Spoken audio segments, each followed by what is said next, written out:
Welcome back to the deep dive.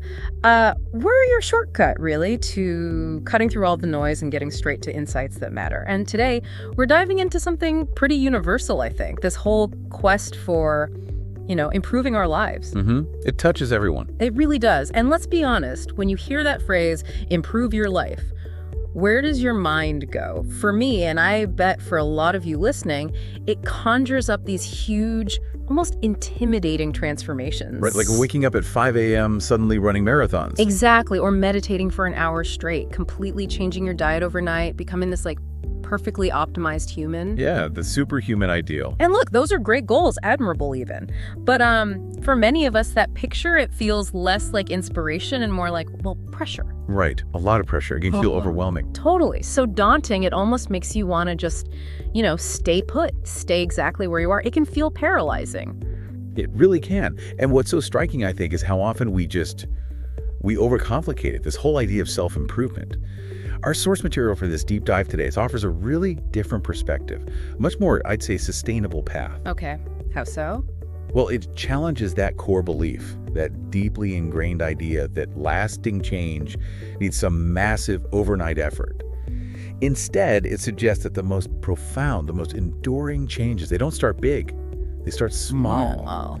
Yeah, with these gentle, almost unnoticeable shifts, things you can actually stick with. It's a powerful counter-narrative, really, to that all-or-nothing thinking that trips so many of us up before we even begin. Right, they'll all start Monday, perfectly trapped. Exactly that. And that's exactly why this topic is so, compelling for our deep dive today.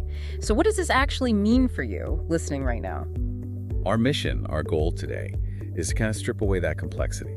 We want to uncover 8 simple, really actionable steps from our source, which is aptly titled 8 Simple Steps to a Better Life. Steps that promise to genuinely enhance your day-to-day life, but without demanding, a complete life upheaval. No massive overhaul needed. Right. And we're not just scratching the surface here. We're looking for those surprising facts, the practical ways you can apply this stuff, giving you those key nuggets of knowledge, that shortcut to being well-informed you expect from us. So get ready to explore how these tiny, consistent adjustments can genuinely lead to some pretty big, meaningful shifts. It's exciting stuff, actually. The power of small. Okay, let's jump right in then. Yeah. The foundation of this whole approach seems to be rethinking what change even means. Many of us, when we think self-improvement, we default to what our source calls the big goal trap. Yes, the big goal trap. We declare, with all the best intentions, right? I'm going to get healthy. Or this is the year I finally write that novel. Classic examples. Big, ambitious. Totally ambitious and wonderful aspirations, no doubt. But the irony is these huge visions often turn into these colossal mountains. We're just staring up at them from the bottom, feeling instantly, overwhelmed. Right, that sense of where do I even start? Exactly. Our source material really digs into this psychological disconnect. And it brings up a really interesting question, doesn't it? Why do we do that? Why do we instinctively aim so high, so monumentally when we think about improving ourselves? Often it's the sheer scope, the sprawling nature of a goal like getting healthy, that it activates our internal resistance instantly. Resistance, like procrastination. Exactly. It feels like this insurmountable mountain, and that feeling makes taking even the tiniest first step feel exhausting. Psychologically, when a goal seems too big or too difficult, our brain often defaults to procrastination. It's sort of a defense mechanism. Protecting us from potential failure. Precisely. Protecting us from that perceived threat. And this all-or-nothing mindset, if I can't do it perfectly, I won't bother, it paradoxically becomes the very thing that stops any progress. So you get stuck. You get completely stuck in this self-defeating loop. You want change. You set this massive, unrealistic goal. You feel totally inadequate. And then inevitably, you just abandon it. Often before you've even really started. Wow. And you can feel that shift, can't you? That immediate emotional reaction. Our source is this brilliant contrast that really hits home for me. Think about the difference between deciding, okay, I'm going to get healthy versus deciding I'm going to drink 1 extra glass of water a day.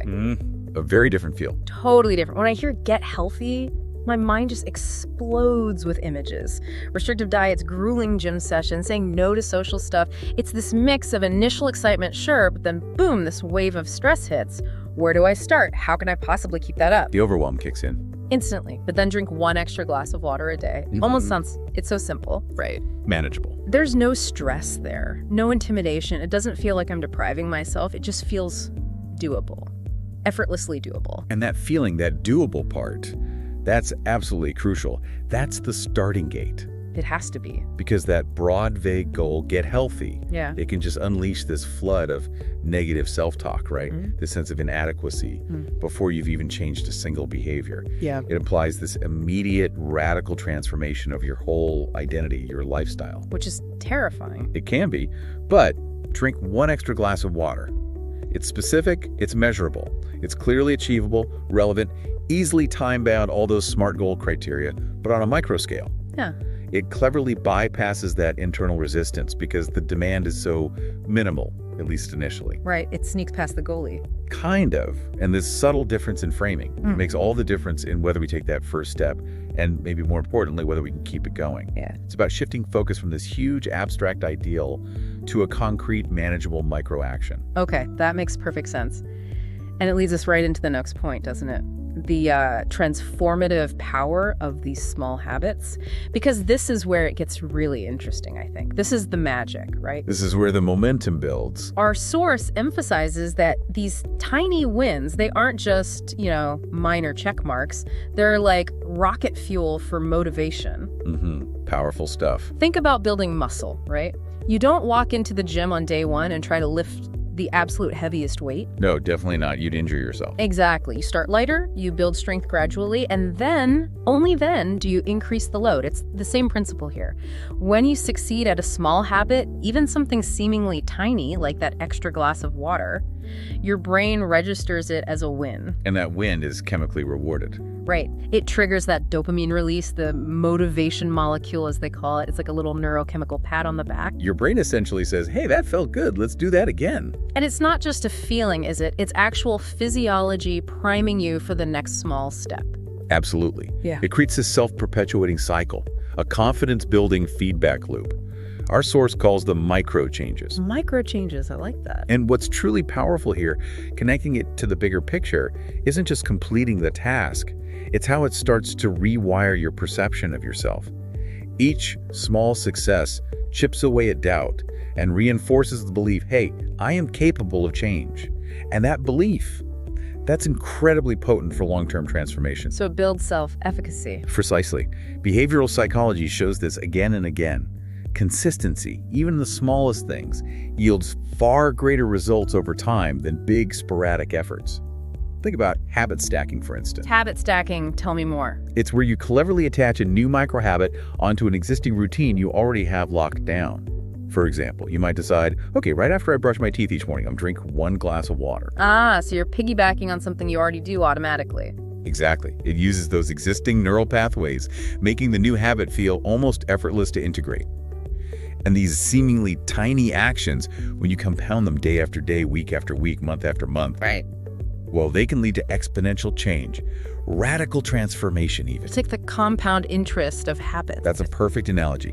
Consistent small deposits into your personal growth account generate massive returns down the line. So instead of feeling this immense pressure to rewrite your entire life script overnight. Which is impossible, really. Right. Our source suggests just starting with one tiny thing, genuinely tiny. Maybe it's waking up just 10 minutes earlier, not an hour, just 10 minutes. Manageable. Or writing one single sentence in a journal each night. Not a whole page, just one sentence. Lowering the barrier to entry. That's the core idea, isn't it? So for everyone listening, what's one almost ridiculously small thing you could genuinely commit to starting? Like today. That's the question to ask. Because that's where the power lies. Building that confidence, feeling capable, generating that momentum. Over time, those micro changes, as you said, they really do add up to something profound and self-sustaining. It's a shift from, I have to change everything, Yeah. which is overwhelming, Totally. to, I can change this one small thing, which feels empowering. Yeah. And that feeling itself is a huge win. Absolutely. Okay, so that's the foundation. Small habits. Now, moving on from those internal habits, let's talk about our environment, both inside and out. We're going to kick this off with something really tangible, something maybe we don't think about enough. decluttering our physical space. Ah, the power of tidying up. Exactly. Our source points out that our surroundings, they have a much bigger impact on our mood, our focus, our productivity than we might realize. It's significant. Think about your desk right now, or your bedroom, or even your computer desktop. You know, the one with a million icons, or that overflowing email inbox. Guilty as charged on the inbox front. Right. We all struggle with that one. A cluttered space, whether physical or digital, isn't just messy to look at. It acts like this constant, low-level signal to your brain. Unfinished business here. Attention needed. And that signal drains your mental energy. It really does. How does that work neurologically? Is there a direct link? Oh, absolutely. There's a direct neurological connection. Our brains are constantly processing stimuli, right? A cluttered environment means the brain is continuously doing this low-level processing of all that unfinished business. Every item sort of competes for attention. So it's not just about looks. Not at all. It's about cognitive drain. It's about freeing up mental bandwidth. Cognitive load theory tells us that the more visual clutter we have around us, the more our attention gets fragmented, pulled in different directions. Which leads to fatigue. Mental fatigue, reduced focus, yeah. And there's this really deep psychological link between external order and internal organization. A chaotic physical space can genuinely mirror or even induce chaotic thoughts and feelings. It's about creating mental spaciousness by managing your physical space. Okay, so the good news then is you don't need to Marie Kondo your entire house this weekend. Definitely not, unless you want to, of course. But the source offers much more practical micro steps. Like what? Start small, really small. Tackle just one drawer. Or maybe your email inbox, set a timer for 10 minutes. Or simply clear the surface of your desk. The top of the desk. Even just that can make a difference. The emphasis is on consistency, like just 10 minutes of decluttering a day. 10 minutes? That feels achievable, like the length of a couple of songs. Exactly. And the promise is, as your immediate surroundings become just a little more orderly, you'll likely start to notice your thoughts feeling more organized too, more coherent, less scattered. It's a tangible feedback loop. It really is. And that small action can ripple outwards. Taking control of your physical space cultivates this sense of control and calm that often extends beyond just that clean desk. So it builds momentum for other things. Yes. A clearer space often leads to a clearer mind, which makes it easier to focus on those other small, positive habits we talked about. Yeah. It's an act of self-care, really. Reducing that constant low-level hum of cognitive noise from visual clutter, it's about creating mental space. Okay, I'm sold on the 10-minute declutter. Now let's shift from that external order to fostering internal peace. Let's talk about gratitude. Gratitude. Such a simple concept, but incredibly powerful. Well, our source calls it one of the simplest mental shifts with one of the biggest payoffs. And it advocates for this daily practice, just listing 3 specific things you're genuinely grateful for. 3 things. Doesn't sound like much. Right. And they don't have to be huge things either. That's the key. It could be tiny, mundane almost. Oh. Like the warmth of your morning coffee, Yeah. or, a text from a friend that made you smile, or just how comfy your bed felt last night. The small joys. Exactly. You mentioned rewiring your brain earlier. What does that actually mean when we talk about gratitude? Is it just feeling good for a second, or is it deeper? Oh, it's much deeper, and the neuroscience behind it is really compelling. Connecting this to the bigger picture, practicing gratitude is essentially an active, intentional act of reframing how you see the world. Reframing. You're systematically training your brain to actively look for and acknowledge the positive things in your life. And that's a fundamental shift to your experience. It demonstrably reduces stress, improves mood, often without any external circumstances changing at all. So how does it rewire things? Well, consistently practicing gratitude actually activates reward centers in the brain. It boosts neurotransmitters like dopamine and serotonin. the feel-good chemicals. Exactly. The ones vital for mood, well-being, motivation. And over time, this consistent activation literally alters neural pathways.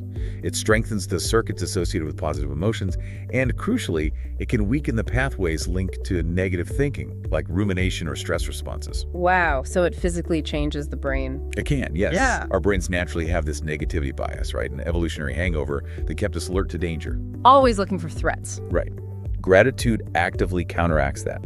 It intentionally shifts your attentional bias towards the good stuff, overriding that default setting. It's amazing that something so quick, like less than a minute and totally free, can potentially reshape your whole outlook. Its accessibility is one of its greatest strengths. No special equipment needed, no app, no cushion, just a moment of intentional thought. A conscious appreciation. And the long-term effects, if we speculate a bit, they're pretty far-reaching. Consistent gratitude isn't just a temporary mood fix. It can genuinely improve your baseline emotional state, reduce chronic stress. And relationships. Huge impact there too. It fosters appreciation for others, which strengthens social bonds, our support networks. Feeling appreciated and appreciating others is fundamental. Makes sense. And there's even growing research linking gratitude practice to better physical health, likely through those stress reduction pathways we talked about. Cool. It really is a prime example of minimal input, a few moments of thought yielding maximum output. It builds this resilient mental framework for navigating life's ups or downs with more calm, more optimism, more fortitude, really. Minimal input, maximum output. I like that. Okay, let's give on to optimizing our physical well-being, starting with movement. Right, physical well-being, crucial piece. And for so long, the word exercise has been tied to, gym memberships, sweaty workouts, long runs. Things that feel like a chore for many people. Exactly. For a lot of us, that framing makes physical activity feel like this dreaded task, something to put off or avoid entirely. Creates resistance. But our source offers this really liberating perspective. It suggests that beneficial movement can be easy, simple, and woven right into our daily lives, making it way more accessible and, importantly, sustainable. And this brings up that crucial point about language again, doesn't it? How we talk about exercise. When the word itself implies something strenuous, requiring dedicated blocks of time, we immediately put up a psychological barrier. Yeah, I don't have time for a workout today. Precisely. That conventional definition deters so many people. But the source offers this fantastic alternative: movement snacks. Movement snacks. I love that. Tell me more. It just reframes the whole thing. It emphasizes you don't need a formal hour-long session to get real benefits.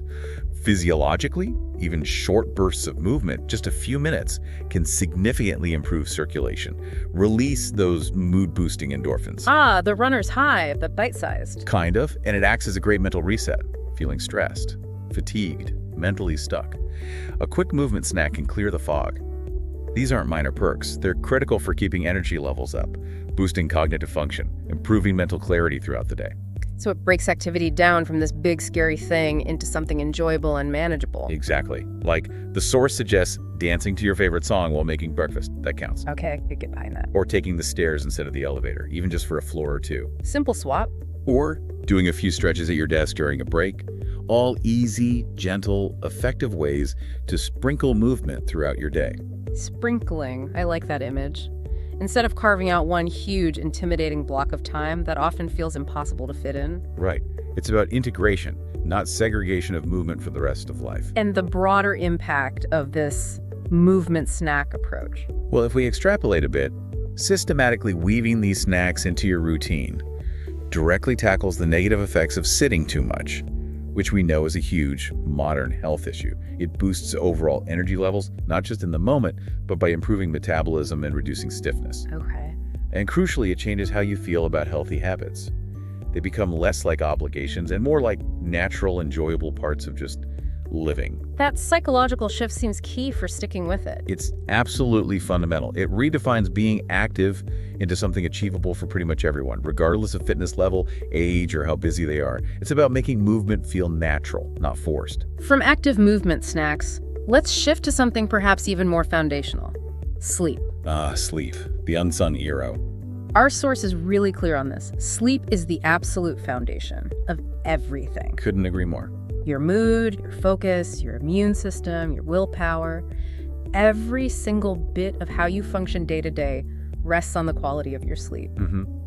It underpins it all. And yet, for so many of us, it's treated like an afterthought, right? Something we'll get to after everything else is done, the first thing to be sacrificed. It's so common. And what's fascinating is how often we try to just push through being tired. We wear sleep deprivation like a badge of honor sometimes. Yeah, like it means you're working harder. Right. But it's completely counterproductive. It actively undermines everything else we're trying to do. Good sleep enhances our executive functions, the brain's command center, planning, focus, decision-making, impulse control. All the stuff you need for self-improvement. Exactly. Quality sleep makes every other effort easier, more effective. Because sleep isn't just passive rest. It's an incredibly active period of repair and consolidation. What's happening while we sleep? Your brain is hard at work, processing information from the day, clearing out metabolic waste products like brain cleaning, strengthening neural connections for learning and memory. Wow. And your body's repairing tissues, making hormones, bolstering your immune system. When we cut sleep short, all those vital processes get compromised. Leading to? Well, cognitive decline, poor emotional regulation, more irritability, less patience, less resilience, and of course, negative impacts on long-term physical health. It really is the pillar supporting everything else. Okay, so this is non-negotiable. If you're listening and trying to build new habits, tackle challenges, but you're skimping on sleep. You're basically trying to build a house on shaky ground without a solid foundation. Our source clearly positions sleep as the essential piece. Absolutely foundational. So how do we start improving it? What's the simple step here? The source suggests starting with a simple, consistent wind-down ritual. A wind-down ritual? Like, think about deliberately dimming the lights in the evening. Consciously putting your phone away. This is a big one. Maybe 30 minutes before bed. oof, the phone one is tough. It is, but crucial. Yeah. Or maybe making a cup of herbal tea, reading a physical book. These are gentle cues. They signal to your body and mind, okay, it's time to prepare for rest. So it's about signaling the transition. Exactly. And consistency is key, even with small changes. Just deciding to go to bed 15 minutes earlier than usual. Over time, that can make a noticeable difference in how refreshed you feel. Just 15 minutes. That wind-down ritual itself is a powerful psychological cue. It's less about the specific actions, maybe, and more about the signal it sends to your nervous system. Time to shift gears from doing to resting. And the long-term payoff. If we extrapolate, consistent improvements in sleep have this disproportionately positive impact. Better mood stability, sustained productivity, much greater resilience to stress. It creates this deep reserve of energy, mental and physical, that makes tackling challenges or adopting new habits feel less like an uphill battle and more feasible, sustainable. Yeah. It's the silent orchestrator of well-being. Silent orchestrator. I like that. Okay, this leads us perfectly into section 4, strategic self-preservation and growth. This is all about managing your influences inside and out. And we're starting with something our source calls the liberating power of saying no.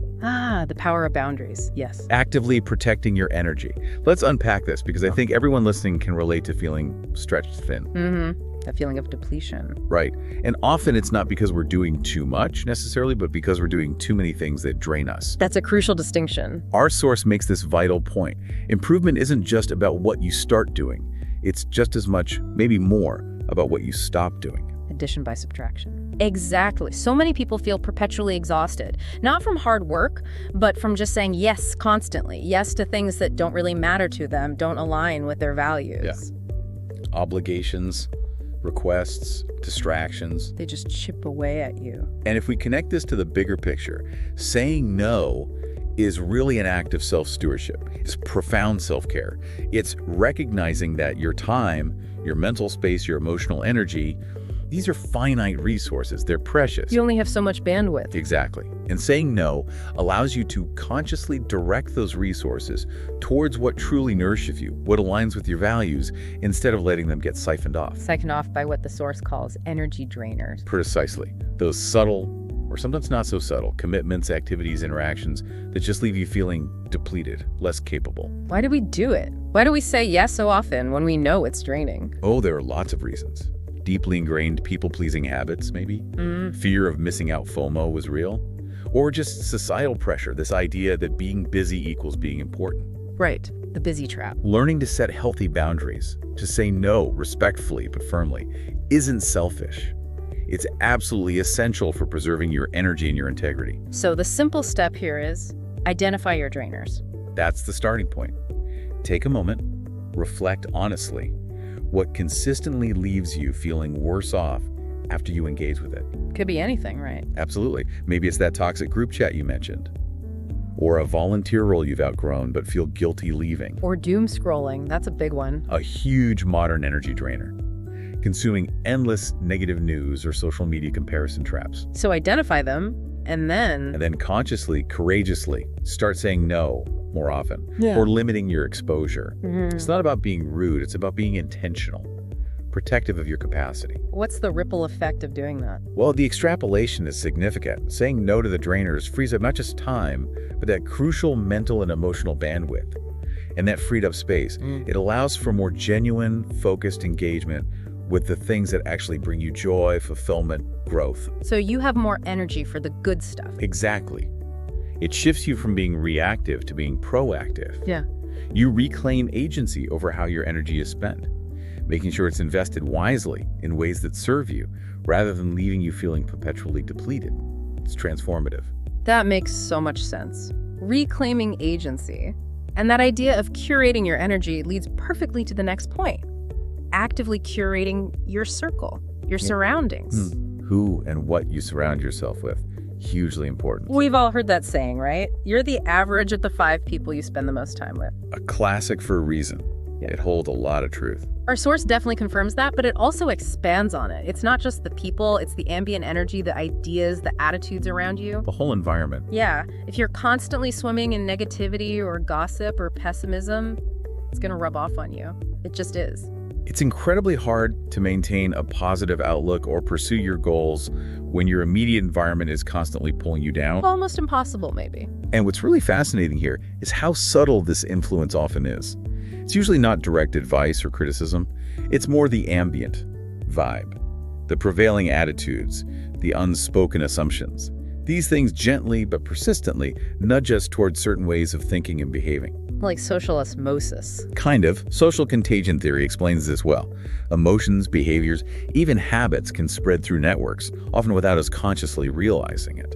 The influence of our immediate environment, the people, the media we consume, the online spaces we inhabit on our thoughts, mood, aspirations. It's profound and often subconscious. It's constantly shaping us. Okay, so the actionable step here isn't necessarily like cutting everyone off tomorrow. No, the source is clear on that. It's not about becoming a hermit. It's about being intentional, discerning. Discerning about where you invest your attention and energy. Exactly. It means proactively seeking out people, podcasts, books, online communities, whatever, that genuinely inspire you, that teach you something, that challenge you positively, or that simply make you feel good, uplifted, capable. So building your own supportive ecosystem. That's a great way to put it. Consciously, strategically, building an ecosystem that nurtures your growth. And the longer-term impact of that. Well, the speculation is, by doing this intentional curation, you proactively foster your own growth and resilience. You build this ecosystem of positivity. Again, it's not about avoiding everyone with problems, but choosing to spend the majority of your time and energy with influences that uplift and empower you. Right. Setting the default to positive. Precisely. It provides this gentle, consistent nudge towards better habits, more constructive thinking, a resilient mindset. It acts like a buffer against negativity and creates fertile ground for your own aspirations to flourish. It's foundational self-care, often overlooked because its effects are gradual, but so powerful over time. Gradual but powerful. Okay, that makes sense. And that brings us to our final section, which feels really crucial for making any of this stick. Embracing imperfection. Ah, yes. Overcoming perfectionism, a big one. Our source has this line that it really resonated with me. Perfectionism kills more dreams than failure ever does. Wow. That's powerful. Isn't it? It hit home because I think this is such a huge, often invisible barrier for so many people. That internal critic. That voice that whispers it has to be perfect or don't even bother. And so we wait. We wait for the right time, the perfect plan. Which never comes. Exactly. And in striving for this impossible ideal, we often end up doing nothing at all. Our source calls perfectionism a straight-up dream killer. And it really raises that question about the psychology of starting, doesn't it? What holds us back? Perfectionism fundamentally is often just fear in disguise. Fear of failure, fear of making mistakes, fear of not being good enough. So the fear paralyzes you. It completely paralyzes you, prevents any initial action, traps you in this cycle of inaction. But if we connect this to how growth actually happens, embracing imperfect action means prioritizing momentum, forward movement, over this illusion of flawlessness. Getting started is more important than getting started perfectly. Exactly. It's about learning by doing, even if it's messy, rather than getting stuck in endless planning and analysis that leads nowhere. The contrast is so clear. Perfectionism keeps you stuck. Progress, any progress, however imperfect, gets you moving and compounds over time. It's liberating, really. So the easy, effective way to improve your life here is just start. imperfectly. Simply embrace imperfect action. Yes, our source gives great examples. Want to start journaling? Don't wait for the fancy notebook and the perfect pen. Grab a napkin, open a notes app, write one sentence. Tonight, Just start. want to get fitter? Don't wait for the perfect workout plan or the expensive gym membership. Go for a 5-minute walk right now. Lower the bar ridiculously low almost. Precisely. The absolute key is just to begin, to initiate, to take that first, maybe awkward, maybe clumsy, but infinitely valuable step. And the long-term benefit of embracing that messiness. Oh, the extrapolation is huge. It builds resilience like nothing else. It fosters adaptability. It massively accelerates learning because you're getting real-world feedback instantly. Instead of just hypothetical worries. Exactly. That feedback loop. Do, learn, adjust, do again. That's how all real growth happens. And the freedom that comes from letting go of needing that perfect start, it's immense.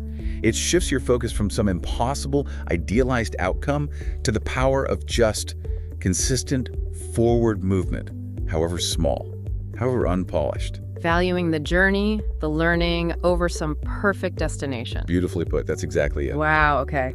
So let's pull this all together. There you have it. 8, as we said, remarkably simple, but actually profoundly powerful ways to start making your life feel lighter, richer, better. Starting today, no huge gestures needed, no massive overhauls, just consistent, intentional, sustainable steps. Let's just quickly recap those 8 gentle giants. Good idea. 1, start with small habits. Those micro changes build confidence and momentum. Tiny steps add up. 2, declutter your environment. Even 10 minutes clears mental space, reduces that cognitive drain. Tidy space, tidy mind. 3, practice gratitude. Actively rewire your brain to see the good. Simple, powerful reframing. 4, move your body with those movement snacks. Make it easy, make it fun. Sprinkle movement in. 5, improve your sleep routine. Recognize it's the absolute foundation, non-negotiable. The bedrock of well-being. 6, say no to energy drainers. Protect your precious time and bandwidth. Strategic self-preservation. 7, surround yourself with positivity. Curate your influences intentionally. Build your supportive ecosystem. And 8, focus on progress, not perfection.